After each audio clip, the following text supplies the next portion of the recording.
Hi, everybody, and welcome to the new episode of the End of Celts podcast. I hope everyone's keeping well who's listening. I'm joined by my co-host today, John, and a show regular, Francis. How are you both? Yeah, good, mate. Yeah, I'm all good. You? I'm fine, man. I'm fine. Can't wait to get stuck into these topics as well. And we're also joined by a very special guest, Colin Watt from A Celtic State of Mind. I did football and some night with Colin Watt, and I think we went down the Storm. And I'm pretty pleased about that, how we came across. How are you, Colin? I'm not too bad, mate. It's Friday. It's the weather's looking good, so we've got the Celtic back playing tomorrow night. What more could you ask for? Exactly, man. I think that's what we're missing. This international break takes the piss, so to speak. I know there's some important games, but sometimes it doesn't interest me, and I just want the Celtic back playing. But as you said, they're back tomorrow night, a game to look forward to, and hopefully maybe a wee manager announcement, but we can't expect too much at the moment. But we'll crack on to the latest topics regarding the Celtic Football Club, and the most striking one over the last 48 hours, so to speak, that Eddie Howe has been basically nailed on for the Celtic job. And the way I'm looking at it is, yes, Eddie Howe's been touted around by Celtic fans for months, even stretching as far back as Christmas. And my co-host John even said that he wants Eddie Howe when we even first started. And I think everyone, that was sort of their favourite. And now it seems to be coming to fruition that he's going to be Celtic manager. Obviously, there's a lot of stuff to iron out of the way and get signed paperwork, and it takes a long time to get that sort of thing through. But Colin, I'll go to you first. Seeing as this story developed in the last 48 hours regarding Eddie Howe, Eddie Howe. That's his brother. Don't know where it's going. But as a Celtic fan tonight, how are you feeling with that news coming out of Celtic Park? I mean, all we've been asking for ever since it was pretty much inevitable that Neil Lennon would be leaving his post was a bit of encouragement from the Celtic board and the Celtic hierarchy that the next man that was coming in was someone that was going to really excite the Celtic fans, was someone that was going to encourage you to part with your season ticket money this year, which has to be massive considering the fact that it's now been well over a year since any of us were in the ground. And a kind of encouragement that this season might have been a shambles, but hopefully it'll only be a one-off. And the appointment, or the imminent appointment, hopefully, of Eddie Howe is something that should really excite Celtic fans. I mean, he's the kind of calibre of manager that if you'd mentioned his name round about the time when you were trying to replace Brendan Rodgers, people would have said, no, he's never going to go for that job. And the fact that he's managed to kind of negotiate his way to the front of the queue, Dermot Desmond seems to have met him and to have liked him. And by all accounts, it's just a case of when, not if. So I'm really excited for this appointment, and I'm hoping that it kind of starts this new era off in the right way. Yeah, I mean, for me, Eddie Howe's been my number one choice, and I've been looking at a lot of stuff. I don't know if you've seen the footage going around Twitter of him doing the training session, Colin. Yep. The way he speaks to his players and the way he sets up training sessions just looks fantastic from a player's point of view. He's always learning. He himself has actually went abroad to other clubs to learn different views in the game, and I think that's what a coach needs to do, especially in the modern day game. Just rhyming off a few of his achievements as an individual, not even as a team manager, but he was the Football League Manager of the Decade. He's won the LMA Manager of the Year 2015, and he's also been the Premier League Manager of the Month on numerous occasions. Francis, how does Eddie Howe get you going? Does he excite you as a Celtic fan? Oh, very much so. Very much so. It excites me. Just like what Colin was saying there 2 years ago, I don't think when you're looking to replace Brendan Rodgers, I don't think you would have got an Eddie Howe. And it's maybe just timing, similar to what Brendan Rodgers was. He needed a way back in. But I think Eddie Howe's the type of character we need in. Just similar to you, it's just, he is excited. He's got a philosophy, a style, how he wants to play and things like that. It's progressive. He always wants to go forward. He's like watching some of the YouTube videos, the way he is with training. He's pretty hands-on. And he's a progressive manager, like forward thinking, like mad things, like even down to the youth level. He got it in Bournemouth's youth under 10s don't head the ball, so he's thinking long term about players' development and their health and stuff going forward. So it's just like wee things like that, I think, are a class touch for a guy.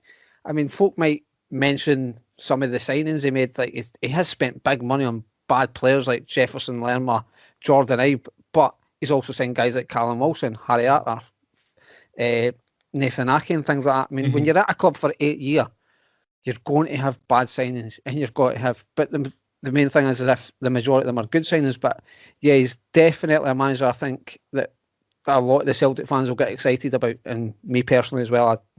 It was my number one candidate when all the names were sort of on the short list. Yeah, and he's the only one that kind of strikes you with a bit of forward thinking. And I know there's been other managers such as the likes of Benitez that's kind of just wishful thinking. Yeah. But then last week the rumour was broke about Roy Keane, and everyone got their back up. And Colin, I think Russell Boyce was the only one on the Keane bus. He was driving the Keane bus. He was through to Parkhead, I think. But that's the sort of manager that we don't want to be linked with. Now, we got accused before in the podcast of attacking Roy Keane, but we weren't attacking him. We were just giving our own personal opinions just in regards to how we feel about him becoming a Celtic manager. And I think it's been pretty well documented that most Celtic fans wouldn't want him as a manager to stay as a pundit. And when Eddie Howe, for me, over the last 48 hours, has been getting stronger, the links, I've been getting more excited. It's like when the whole Brendan Rodgers thing came about, he was like a long shot to get the job, and then suddenly, bang, he's got the job. But John, I want to go to you. I want to play a bit of a thing here in terms of a negative spin.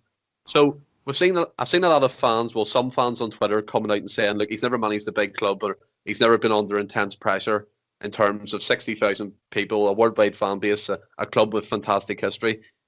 Do you think that's a concern for Eddie Howe coming into a job like this, or do you think it's just people plucking things out of mid-air? I think it's pretty much people just plucking nonsense out of mid-air. I mean, obviously, coming into a club the size of Celtic, that kind of pressure, no many people are going to experience in their career as a player or as a manager. It's just part of the job. But, I mean, it's also pressure taking a club for a -17 deficit and keeping them up under a transfer embargo and manage to get successive promotions and taking them all the way to the English Premier League and keeping them there for 5 years that's some amount of pressure involved in you as well. So I'm pretty sure, and just the style of manager that he is, I think it's something that he'll be able to cope with no problem. And I just want to touch on as well, like some of the stuff that Francis and Colin have just brought up there as well in regards to Eddie. I've been an advocate for Eddie Howe as well for a few months now. As soon as his name was linked, I was all for it. I think if anybody with a sort of footballing head takes a look at what he's managed to achieve as a manager, will see that he's a fantastic appointment. And I don't think you can overlook what he's done in his career, and for such a young manager as well. And you just need to listen to the guys that he's coached, and maybe no Defoe. I've got to say that. Well, the problem with Defoe is he never got a game. So obviously, and he's at the other side of Glasgow. So, I mean, how positive is he actually going to be? But if you listen to everybody else, there's various different sources of information you can go to. There's videos on YouTube, interviews with guys, documentaries on Howe and Bournemouth and what he's done at the club that are well worth watching if you want to get an idea of the kind of guy that he is and the kind of manager that he is. But he's just a fantastic young manager, and I think Celtic Park's exactly the kind of place. Well, we're the kind of club that need a guy like that, forward-thinking, modern man manager as well. And I think there's a lot of players in this Celtic team at the minute whose heads are down, and he's exactly the kind of guy who can come back in and lift a lot of these guys' heads up, and maybe even persuade some of them to stay. A lot of these guys that we might think might be or were on their way out, maybe if after the sit down with Eddie, or a manager that likes Eddie, if he gets the appointment, which I'm hoping is true, that they can sort of put them back on track and get their heads lifted again and get us back to playing some phenomenal football. See, when you take a look at it and you take a look at some of the players that he's developed over his time at Bournemouth, it kind of screams out that it should be the board's ideal number one candidate. He's a guy that goes and signs someone for maybe £2-3 million, and then as they progress up with Bournemouth, you see guys like Nathan Ake, Callum Wilson, Josh King, Aaron Ramsdale, all going for about £18 to £30 million. You'd think that's exactly what the board's looking for, and it sort of fits in with the Celtic philosophy. Yeah. I mean, I think you're 100% right to point that out. I think it's vitally important going forward that Celtic find someone, as you say, Colin, that can get these players from obscurity, so to speak, bring them, develop them, and sell them on at a high fee. Because I know the whole stepping stone issue with Celtic, none of us want that. None of us want to hear Celtic being associated with a stepping stone. But in the climate that we're in, big transfer fees are sometimes the only thing that gets Celtic a transfer budget. Because as we discussed before, that Dermot Desmond hasn't really dipped his hands into his own pocket in terms of investing into Celtic. But Colin, just touched upon the point in players. He took Bournemouth from League Two to the Premier League with some players you would call unfashionable, the likes of Steve Cook at centre back and all them types of players.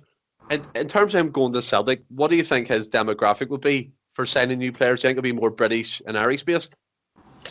I think that'll all come down to what budget's given to him. I see that part of his coaching staff or part of his scouting team that he's looking at is to bring back Mark Burchill to the club.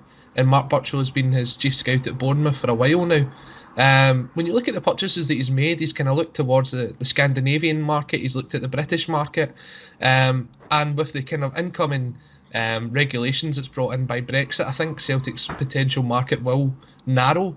But you'd like to think that Celtic have bigger resources than Bournemouth in the sense of going out and actually scouting players and looking for these kinds of talents.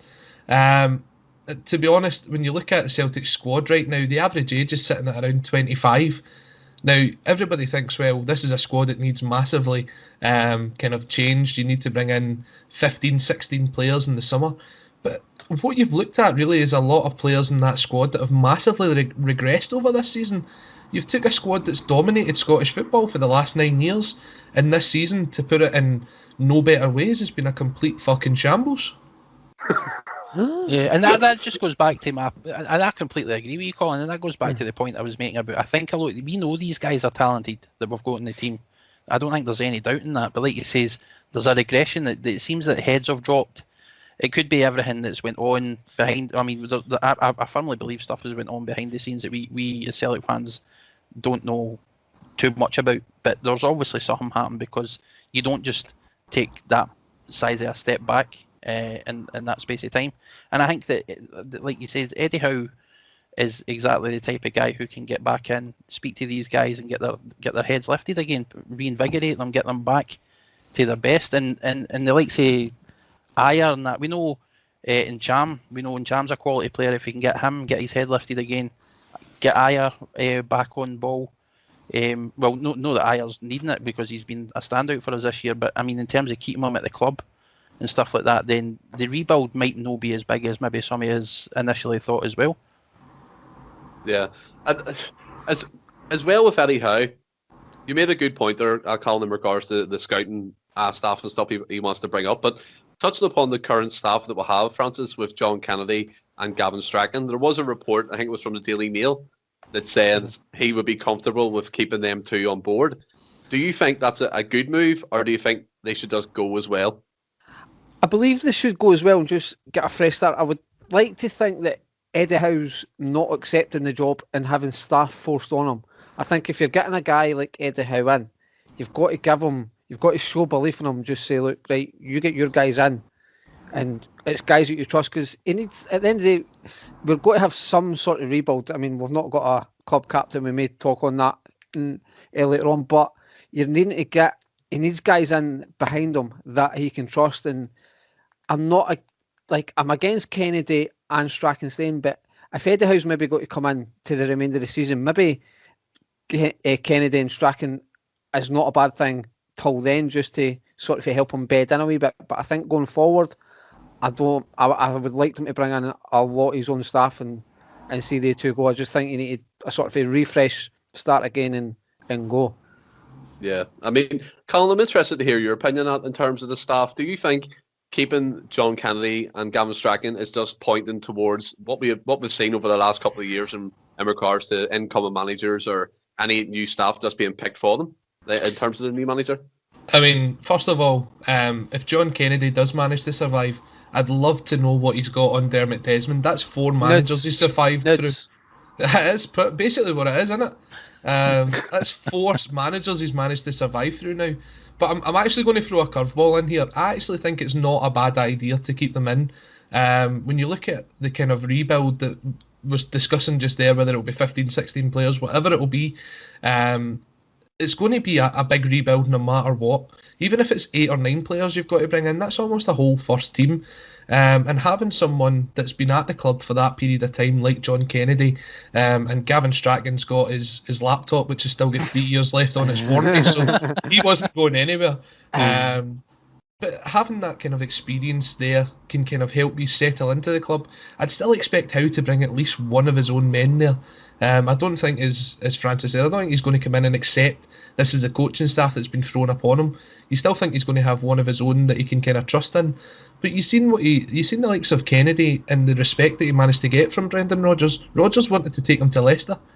And it was Kennedy that decided to stay, so he obviously does have some sort of coaching ability, but we've just not seen it yet at Celtic, and I don't know if that's just been the case of he's just kind of nodded and agreed with everything that Lennon said, and when things get bad we instantly blamed him and Strachan as well. For me, they're like a double act, them two, aren't they? It's, I personally believe that they should be shipped out too. Now, I know I can understand where you're coming from with familiarity, but to let the club captain go with 14 years of service, to just let him go to Aberdeen without kind of a fight. And the way I look at it upon Kennedy, as you said, Colin, you'd love to know what he has on the board at Celtic Park. Do you know what I mean? He's been there through Ronnie Delia, Neil Lennon's first stint, and Brendan Rodgers, and then Neil Lennon again. And it's almost like to me he's unsackable. As I said before in previous shows, I don't want people to lose their job, but people have to earn their job and earn their right to keep it. He's been a part of this shambles of a season. Then Gavin Strachan comes in, and every time you look at him, he's just looking at this laptop. I don't know what it is, a shopping list or some blue movies or whatever he's getting into, but I don't think it's what Celtic need at the moment. If you look at Eddie Howe's backroom team at Bournemouth, I'm pretty sure that was all his, because he was there for years. And there's people he probably trusts and he wants to bring with him. And just for example, if this proves a stumbling block going forward for Eddie Howe to agree, then what we're left with? What scraps are we going to be picking up again? Now, John, I'll go to you. A name has seen coming up, not quite regularly, but just in the distance, is Peter Grant coming in with Eddie Howe. Would that be something that would be interesting to you? Because we've seen Grant coming in under Mowbray. Do you think he's changed, or do you think it was just a different dynamic then? I think it could be a multitude of things. Obviously, there's been a considerable amount of time since Mowbray had the reins, so you'd like to think maybe that something's changed in it. I believe that Peter Grant's worked with Eddie before as well, and if Eddie sees something in him, then I trust his judgment. If that's the kind of guy he wants to bring in with him, then we need to trust him. Same with Birchall. And especially if you're talking about like the Kennedy Strachan thing and having guys at the club who know the club and stuff like that to sort of help. These guys have also been there. They've played there. They've been around the club. They know what it means. So I think it can only help. And it depends on the level of involvement as well. Like I'd like to think that any guys that Eddie's bringing in, ultimately Eddie gets the final say in everything, and it all falls on him. So. It just really depends on what capacity the likes of Peter Grant is brought in under, and I mean it's difficult to say. All this stuff is all just hearsay at the minute, and there's a lot of papers that I wouldn't even wipe my arse with. So it's I don't believe anything that's printed by some of them. So I think it just remains to be seen.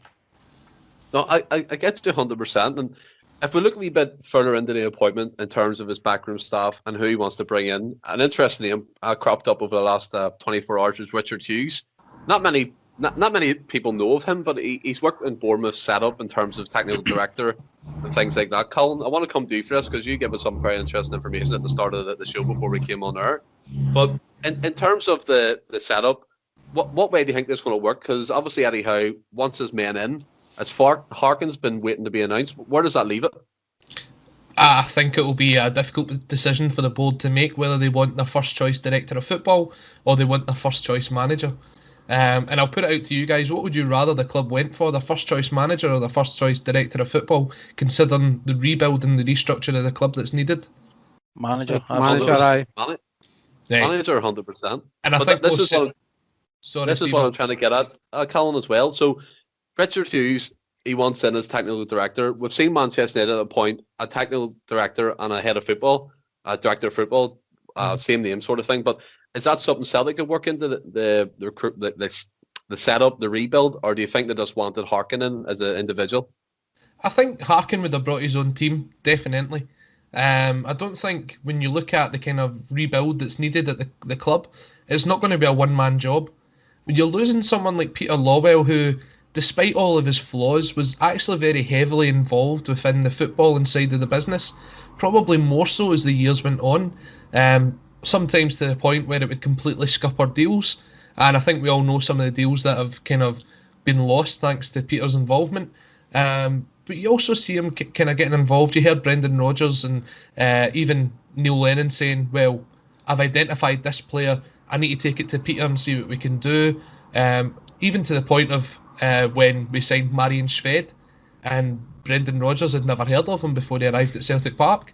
So you're losing a guy that's got that amount of experience. You're probably going to need to bring in a whole new team, because Dominic Mackay isn't coming in with that footballing knowledge. For what we know, he's a Celtic fan.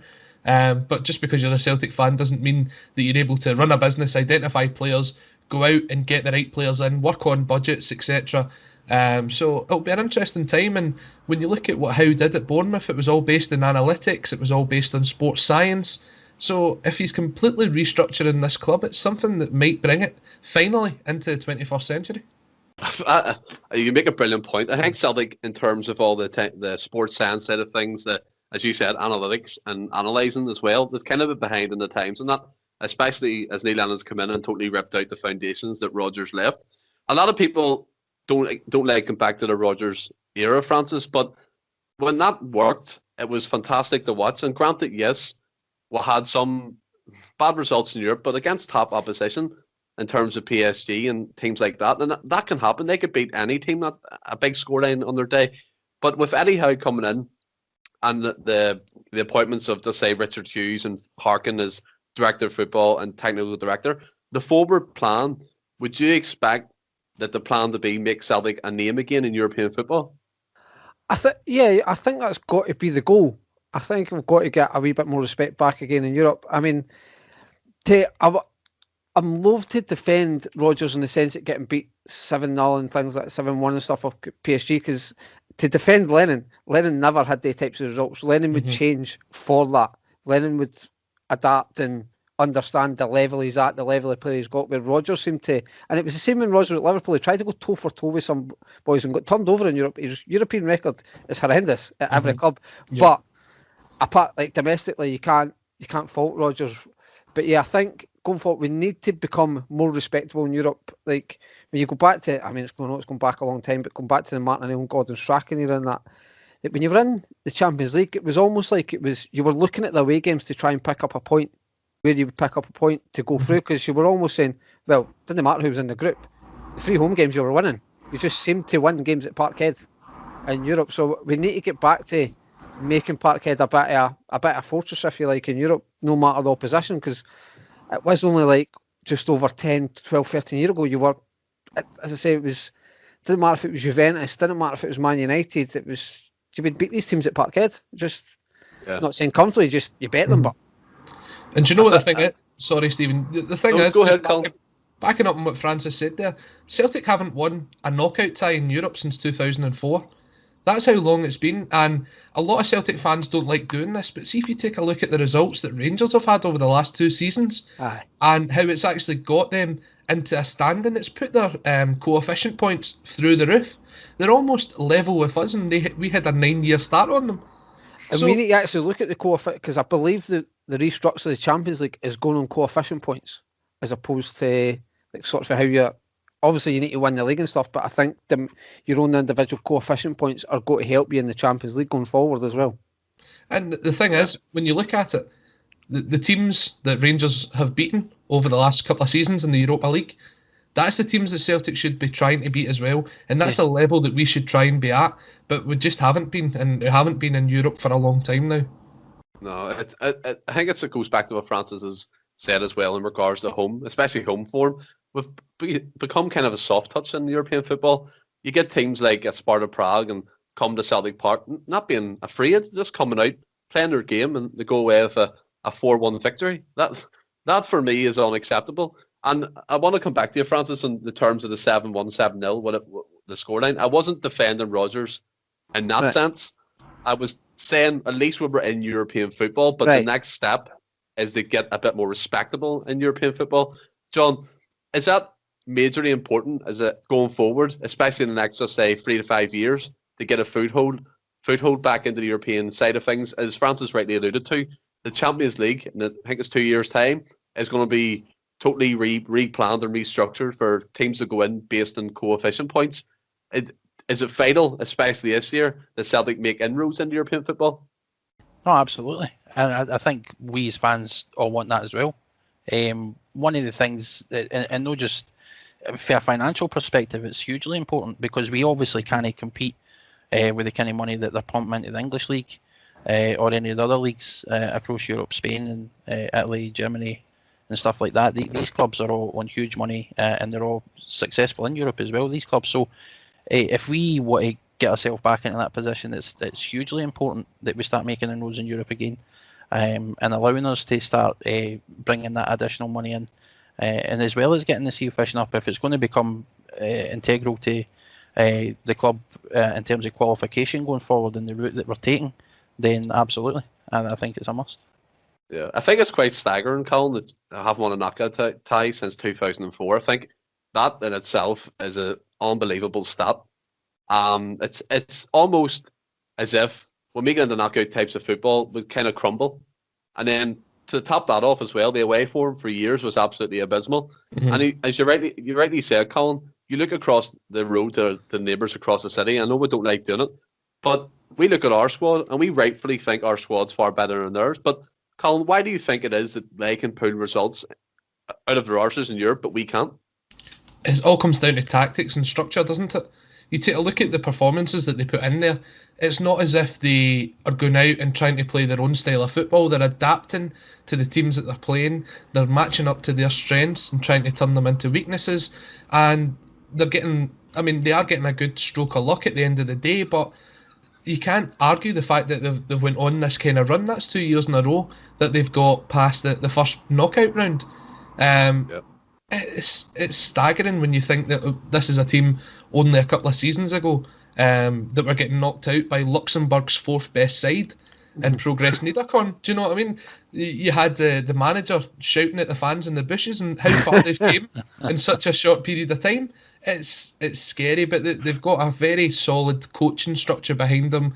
Guys like Michael Beale, who has a phenomenal depth in coaching knowledge, and having someone like Gary McAllister there as well. They've done well. They've got their coaching staff absolutely spot on.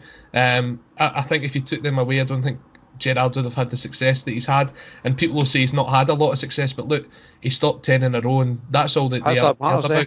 Exactly. Yeah, I think it's a in terms of coming from a Celtic point of view, it's almost not that they expect, but it's what Celtic fans crave, the European side of things. And as you rightly said, Colin, it's been absolutely shocking, especially the last 2 seasons in terms of our efforts in European football. We should be getting further, and the teams that are beating us is a joke, like Ferencváros and Sparta Prague, and you're almost going there. They shouldn't be anywhere near our level. No. But I want to go on to Scott Brown here, and Colin, I'm interested to hear what you say, because obviously on the podcast we've all had our own views on it. But in terms of Scott Brown, he came out and said that one of the leading factors of him leaving was the uncertainty around who the next manager is going to be. Now, from my point of view, that points to me that they've only really contacted Eddie Howe in the last week or so, instead of doing a month or two back. Is that what it says to you? Because I would expect that Scott Brown would be one of the first guys to know what's going on in regards to Celtic. Yeah, you would think so. I mean, it was only, maybe 4 or 5 weeks ago when Scott Brown came out in the press conference and basically said, look, my future's in my own hands. If I want a new deal, I'm sure I could rock up at Peter's office and we could work something out. To go from that to then saying, well, I'm not sure what my future was going to be, so I decided to go with someone I could trust. And I think that was kind of one of the key parts of that statement, was the fact that he says someone he knows and someone he can trust with Stephen Glass, suggesting that he probably knows that if he was to stay at Celtic, he wouldn't get the kind of game time that he's looking for, regardless of who came in the door. Now, it's not that Celtic didn't try to keep him. They offered him a 1-year deal. It was up to Scott Brown to decide that he didn't want that 1-year deal. He wanted to take the security of a 2-year deal and the coaching role at Aberdeen, which is fair play to him. I mean, he's given absolutely everything to the club, and I think there's probably very few Celtic fans that would have said that he had the legs in him to give us another 2 seasons at Celtic. So if he thinks he can get it at Aberdeen, then all the best to him, and he'll leave as a complete club hero and a legend. And it's just kind of sad that we don't get the chance to give him that farewell. Yeah, I mean, for me, as I said before, I wouldn't be too disheartened to see him go. That's not to say that I don't respect anything he's done. He's a club icon, he's a club legend, and I've made that pretty clear, especially in the reaction to Scott Brown leaving. But I just think it's a bit weird that he didn't kind of have a heads up, especially being the club captain, of what was going on later down the line. If they spoke to anybody, or is it as you said, Colin, that he wasn't happy with the 1 year deal, or the new manager coming in might not have played him. It's a lot of variables that we probably won't ever know. Scott Brown will know that himself, and as I said before, he will leave with everyone's best wishes, and he's a club legend. I mean, come on, quadruple winning captain. It doesn't get any better. Not like he's 9 in a row. He's a hero, especially for me. He's probably the best captain of the generation where I've supported Celtic, and that's going way back probably to 2001 when I really had my first memories of Celtic Football Club. A lot of people now, especially coming into this day and age, who started supporting Celtic around 2010, they don't know a team without Scott Brown. That's the type of guy we're talking about here. He's just the stature of the man himself, and he'll probably go to Aberdeen. I hope he does quite well. But Francis, I want to throw it to you in terms of Brown. Where are you standing on the things he was saying about the uncertainty around him having? It was one of the factors in him leaving the club. First of all, just also I've not had I just want to thank Scott Brown for everything he's done for Celtic, and that just a wee quick one. Just 14 years. I mean, like you were saying, for me, he's the best captain that I've witnessed at Celtic. Just simply, that's down to age as well and stuff. But going about his comments, I find him a wee bit embarrassing for a club sense. I think apart from John Kennedy, I think Scott Brown should have been the second guy at least to know what's happening in terms of the manager, because I think obviously due to respect to Kennedy, he should know if he's got a chance to be the new manager and whatnot. But after that, I think Scott Brown should be the next person in line to say, look, this is where we are with the manager, this is a plan. If this doesn't work, blah, blah, blah, all that stuff. And yeah, I know Colin was saying obviously he's been offered the 1 year deal, but he wanted to secure it a 2 year deal, and that's fair enough. I just find it strange that Scott Brown had to come out with these comments. It was weird to hear him say that was the reason, that was the main reason for him leaving. And I think it's quite embarrassing to hear that for a club of Celtic. It's just another thing that's went wrong this season, really. Just another joke. Yeah, I think you could go back as far as like when we let Craig Gordon and Johnny Hayes go as well. It's almost the exact same scenario. The contracts are coming up. Celtic offered them 1 year deals and they wanted the security of a longer term deal. Probably, I mean, Brown was on quite high wages at Celtic, I think. If you believe the stories, he's on something close to 25 grand a week. Now, if he's only going to be playing a bit part of next season, I'd imagine Celtic have offered him a reduced wage. Now, we can't confirm that, but you would kind of make that assumption. And that's exactly what happened for Gordon and for Hayes as well. And they've went, do you know what? I'm not going to get the game time. I'm not getting the same money. For that kind of money, I could go to an Aberdeen, a Hearts. And do you know what? Good luck to them. They've kind of given us the best years of their career, and that's all you can ask for. 100% agree. Yeah, I mean, for me, I echo both what you're saying. It's for me, as you said, Franny, it's embarrassing from the club's point of view that they couldn't even have a discussion with Brown regarding the future of next season. And if he still wanted to leave, that's fair enough, and his comments could have been different. But it just seems like everyone's been left up in the air, so to speak. And I don't know, it's like desperation at times regarding Celtic, and especially at board level. And as you said, Colin, at the start of the show, all we want is a bit of certainty from the board and a bit of clarification of what's going forward. And that's not what we've been having. It's a lot of wish-washy statements coming out, and one club since 1888. It's just trying to get fans slowly back on side. And I hope beyond hope that Eddie Howe is nailed on and a spanner will come into the works, so to speak. But John, just to go to you, finally touching upon Brown regarding that comment, do you share the same kind of feeling as Francis and Colin? Yeah, I mean, I was surprised when there were certain words in there, like Colin mentioned, the word trust was a big one, and you got to wonder what. I mean, like I said, there must be stuff going on behind the scenes that we don't know about, that we'll likely never know about. But we've repeatedly said for weeks and weeks now about the lack of clarity for the board, and the silence being deafening. And Brown's statement just shows that was in-house as well. And it is quite embarrassing to think that.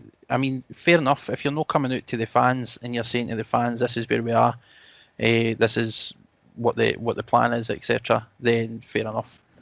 I think that we as fans deserve that kind of clarity, but to hear a player, somebody, Scott Brown's legacy as well, captain of the team for so long, the kind of career he's had at Celtic and how important he was to the club, to also come out and publicly state, I had no idea. The lack of security or anything along those lines was pretty eye-opening for me. And it just shows again the lack of, or the apparent lack of direction for the board at the minute.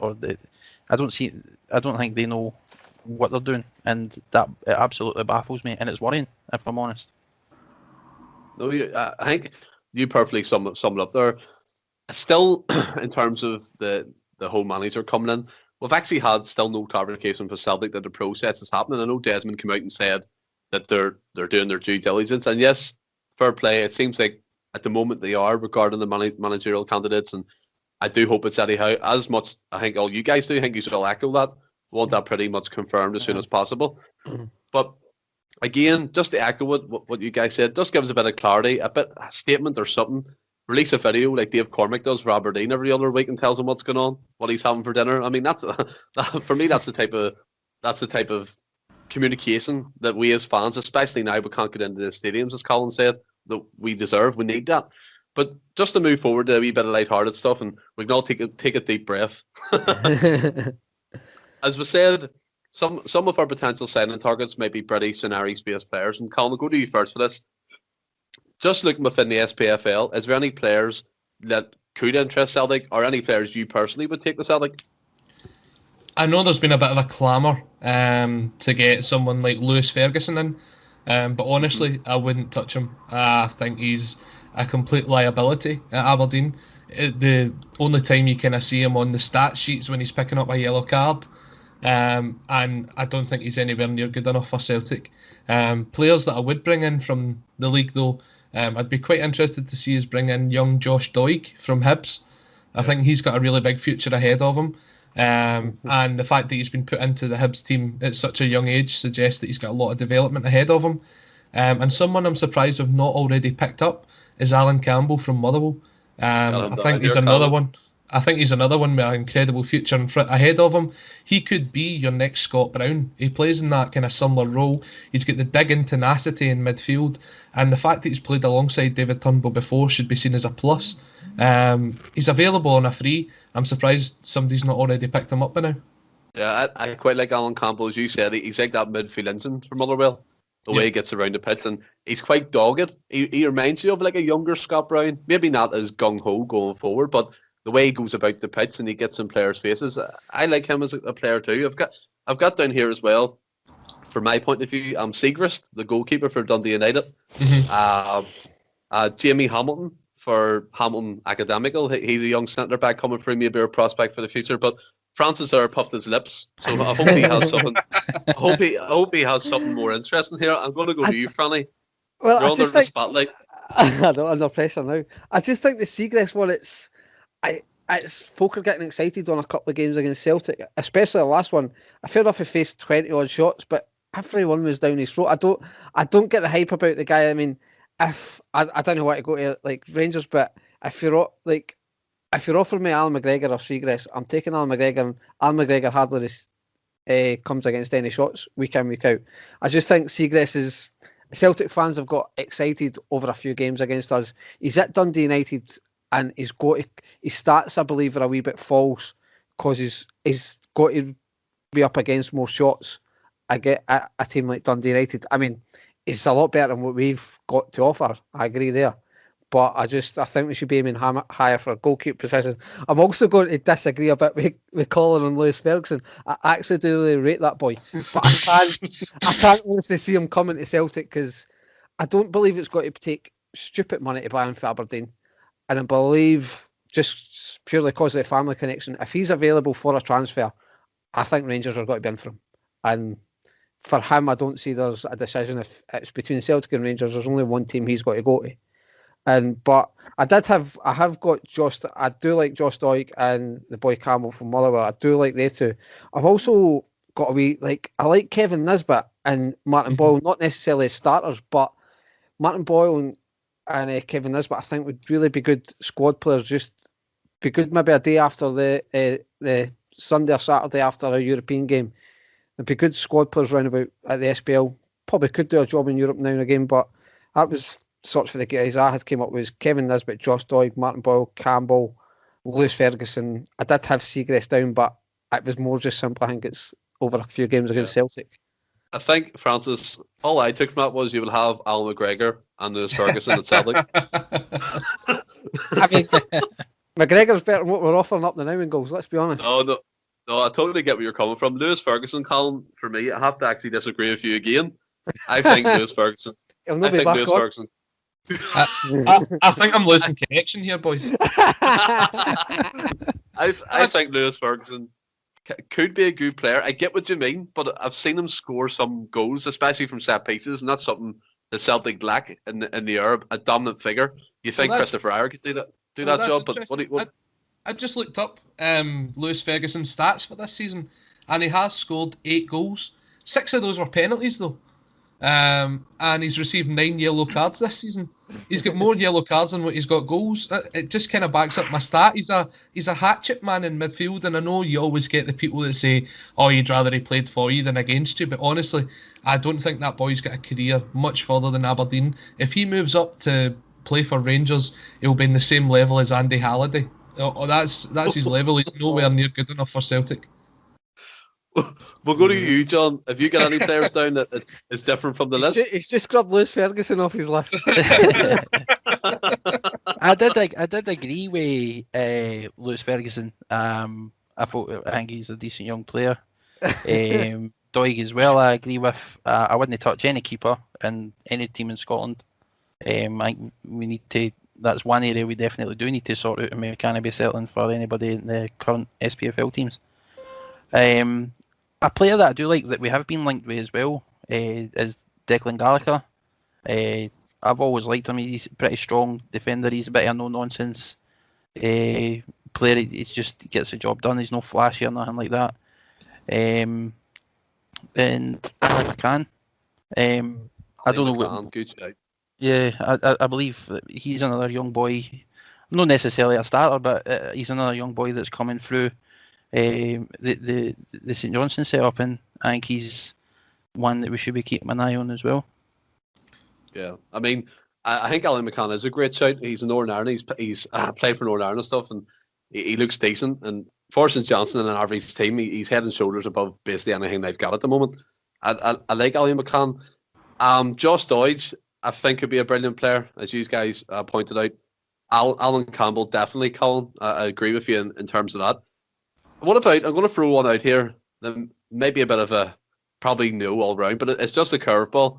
What about Shankland? Anyone for Shankland? Nah, I can't. He's just not managed to do it when he comes up to the top league. I think he's a fantastic championship striker. I was just about to say that. But he's never really shown what he can do when he moves up here. I actually remember he was on loan at Morton, which is my local team, and he was ranked rotten. So he's kind of one of those that's like, he blows hot and cold. And I think if he finds a team that gets the right ball to him, he can stick a ball in the back of the net.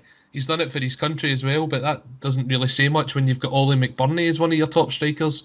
I mean, I don't think if you take that risk on someone like Shankland, the money that Dundee United's going to want for him, is it any better than what you've already got at the club? Yeah, no, I would agree with that.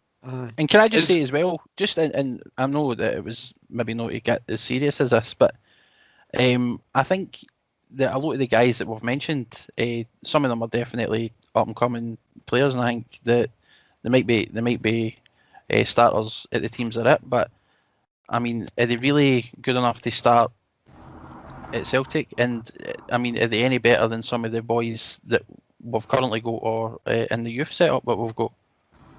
But say to come to you, John, and that. Sorry, Colin, but I'll come back to you. But say to come to that point where you said there in terms of the players stepping up. If you look back in Celtic's history, the likes of Barry Robson, Paul Hartley, yes, they were probably more established players, but they came in and did a job for us, even in European football. Colin, I don't know what your opinion is in regards to the SPFL-based players coming in and stepping up, but is that something that you think could happen, especially with the likes of Alan Campbell? Oh, definitely. I mean, you only have to take a look at what is the only real shining point of our season, and it's the performances of David Turnbull. That tells you that there is talent within the SPFL. It's just about making sure that you get the right ones and you give them the time to develop and to give them the game time to show what they can do.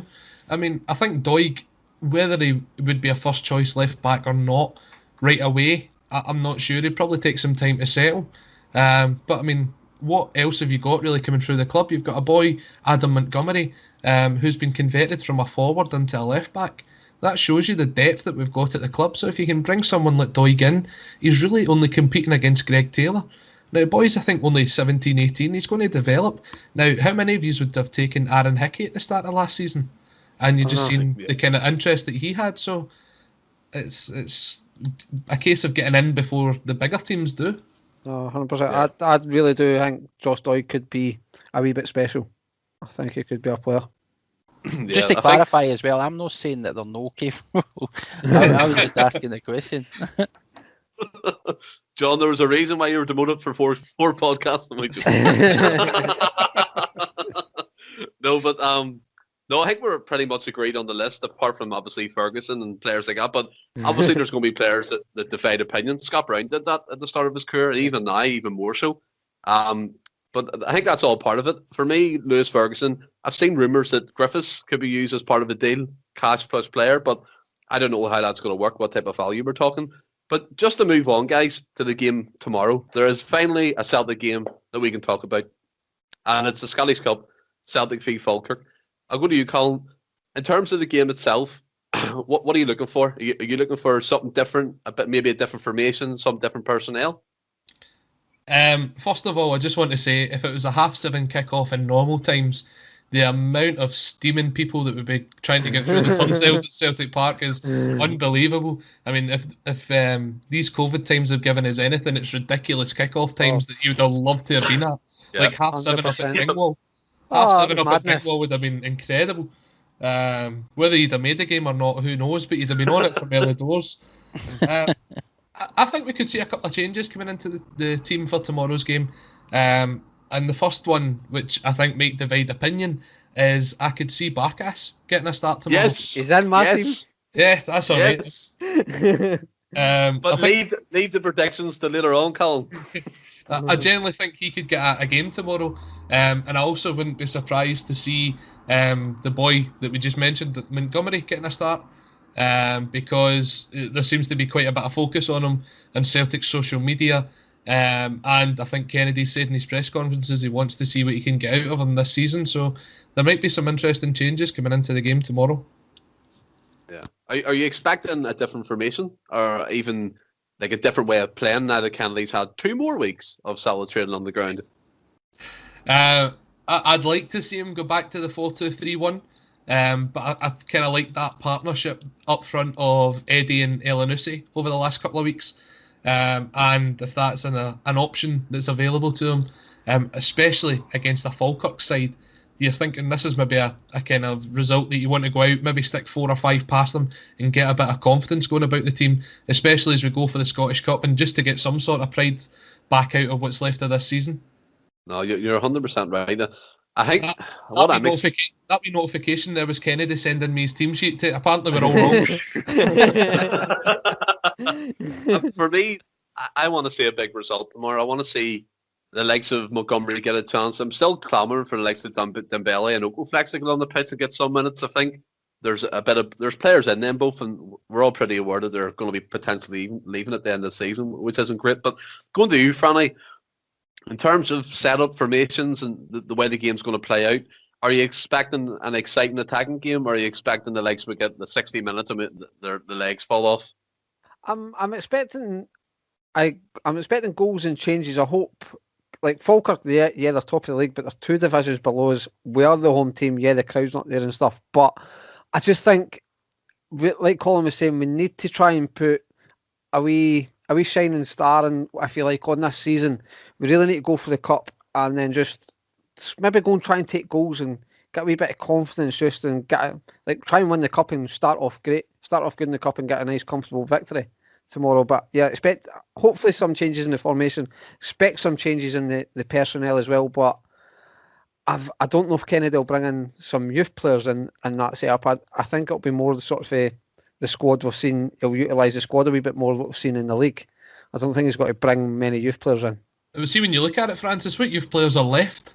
They all seem to have been out on over the last couple of weeks. Youth players are the 25-year-olds. Exactly. What about yourself, John, in terms of the game?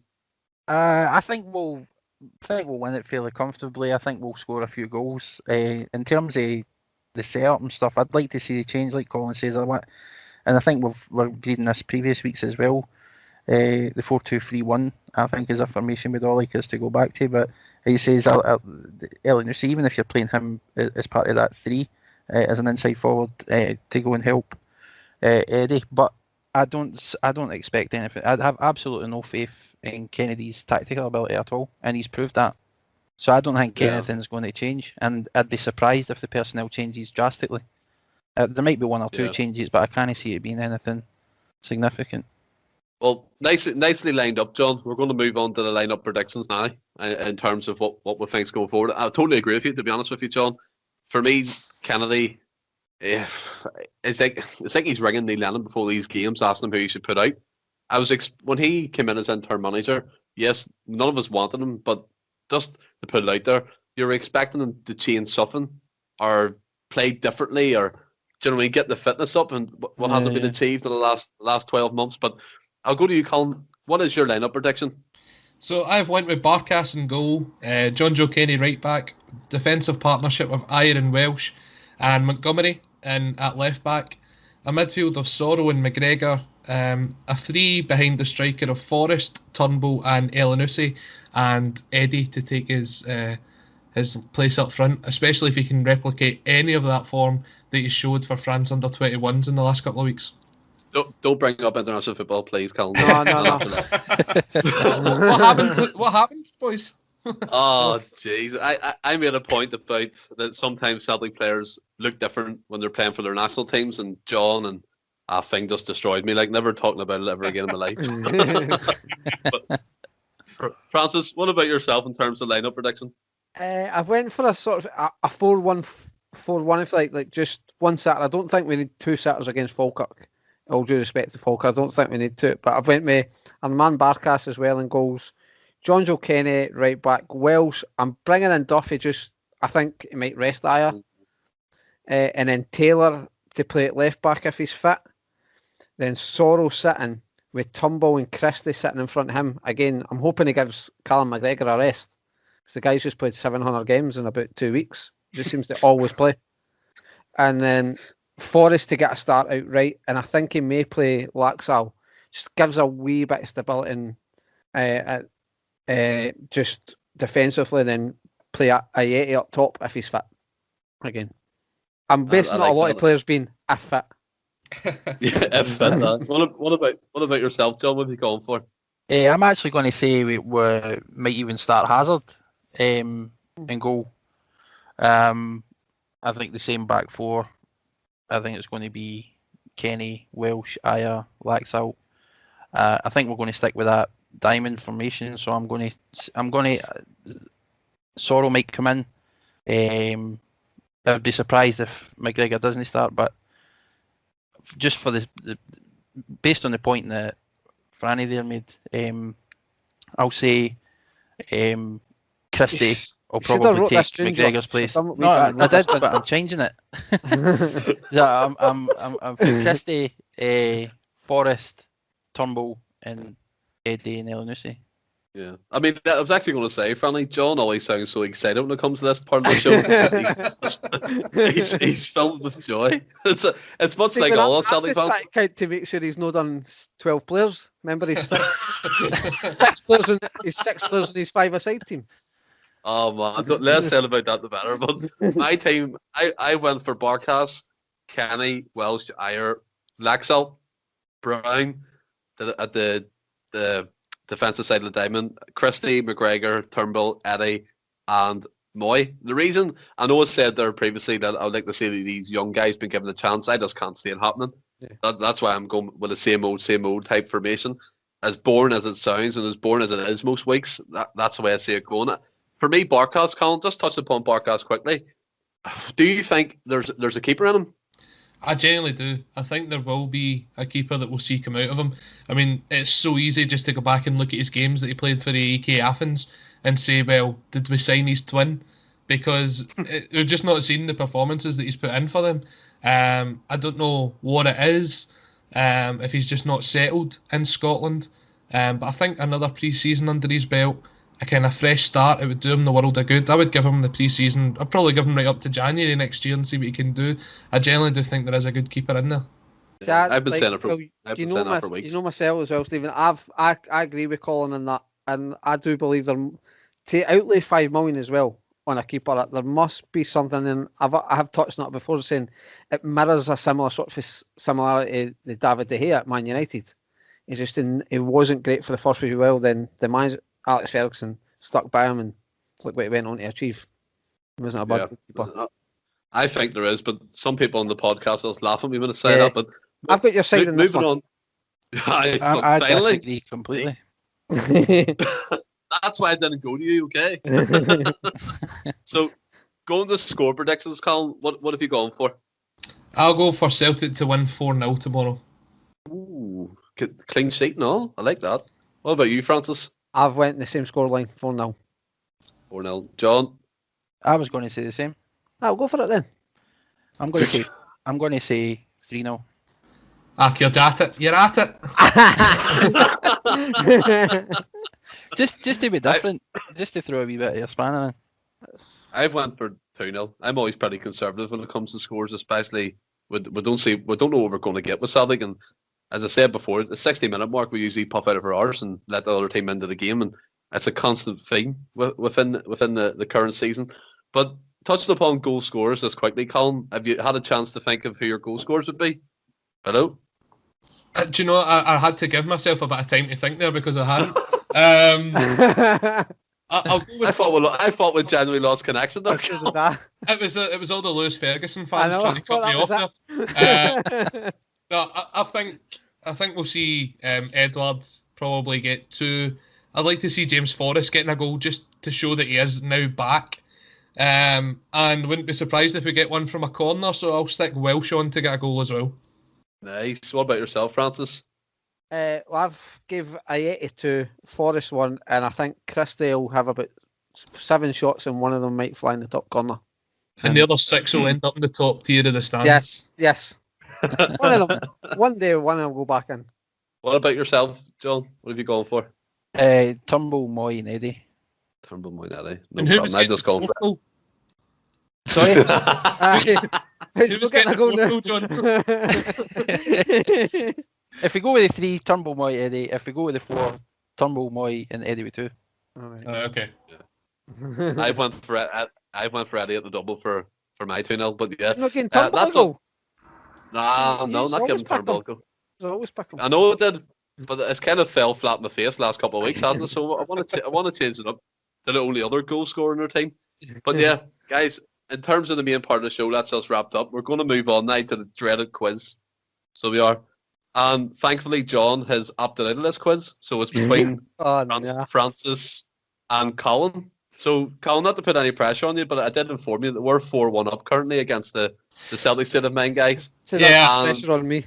I got a phone call earlier from Tony Haggerty with some pep talk after the managed to put in the back of the net against you guys the other week. So I'm not promising anything, but I'm trying to get some respect back for the podcast here. And just to put it out as well, Colin, I don't let anyone know what the topics of quiz questions are going to be, mainly because I do them as we're going on in the show, so I'm just writing questions now.